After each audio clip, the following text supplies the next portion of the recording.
Jose to Thandel ఆయన ఒక యాక్టర్గా ట్రాన్సిషన్ ఆడియన్స్గా మేము అందరం చూసాం. తండేల్లో ఆయన పర్ఫార్మెన్స్ ఎంత లైవ్లీగా ఉంటుంది. బట్ ఒక హ్యూమన్ బీయింగ్గా వాట్ యు అబ్జర్వ్, అన్ని సినిమాలు చేశారు. ఒక లైలా కోసంలో ఒక యంగ్ ఇంకా టీనేజర్ జోష్లో ఒక టీనేజర్ నాగచైతన్య, తండేల్లో ఒక కంప్లీట్ మ్యాన్ జెంటిల్ మ్యాన్.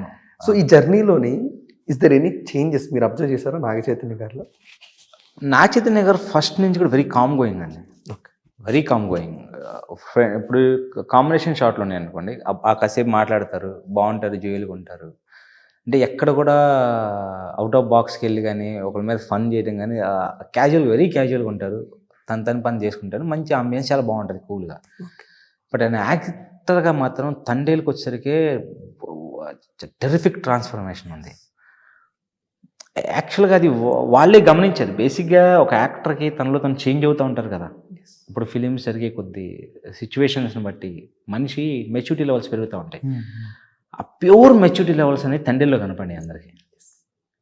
ఏదైనా యాక్టర్ కాదు, తను ఎంతలా క్యారెక్టర్ని ఫీల్ అయ్యారంటే, తండేల్లో ఒక చిన్న బాబు ఉంటాడు కదా, మాతో పాటు జైలుకి వస్తాడు, భానుకి ఫేవర్ వస్తుంది. భానుకి ఫేవర్ వస్తే అందరు కూర్చొని ఉంటాం. నాగచైతన్య గారు ఇలా చెయ్యి అంటుంటారు, మాలో ఒక యాక్టర్ వచ్చి కాలుని ఇలా రుద్దుతూ ఉంటారు. నాగచైతన్య గారు వచ్చి భానుకి నాకు కదా కనెక్షన్ ఉంది కొంచెం, నేను అంటాను కాల్ని అంటే పర్లేదు సార్ అంటే నో లేదు అంటే క్యారెక్టర్ని ఎంతలా తీసుకున్నారో చూడు. అంటే ఒక క్యారెక్టర్తో పాటు తండేలు ఒక లీడర్ అనేవాడు ఒక రెస్పాన్సిబిలిటీ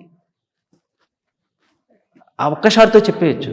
ఒక చిన్నపిల్లగాడికి ఏదైనా ఫేవర్ వస్తే అతని పాదాలు మనం రఫ్ చేస్తూ ఉంటున్నప్పుడు ఒక హీరో చేస్తున్నాడంటే దెన్ యూ కెన్ డిసైడ్ తను ఎంతలా క్యారెక్టర్ని తీసుకున్నాడు అన్నది.